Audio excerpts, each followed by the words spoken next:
Good day, ma'am sir. My name is Quinilyn Mados. I am 39 years old. I am single. I am undergraduate of Bachelor Science of Criminology. And I live in Cagayan de Oro, Philippines. I have no kids, but I have work experience as helper in the Philippines for almost 2 years. I serve 5 members in the family, and they have 3 children.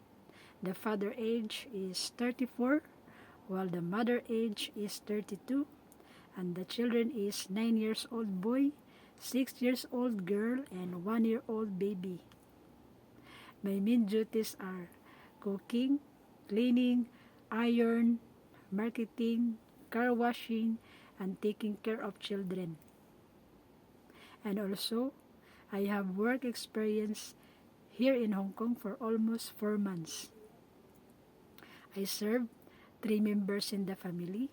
The father age is 32, while the mother age is 30, and the newborn baby. My main duties are taking care of newborn baby, cooking, cleaning, laundry, and marketing. To my dearest employer, I hope you will choose me because I am hardworking, patient, I have an initiative person, honest, trustworthy, understanding, and I promise I will finish my 2 years contract with you, and I treat you as my family, and I will follow your rules and regulation. Thank you, ma'am sir. God bless.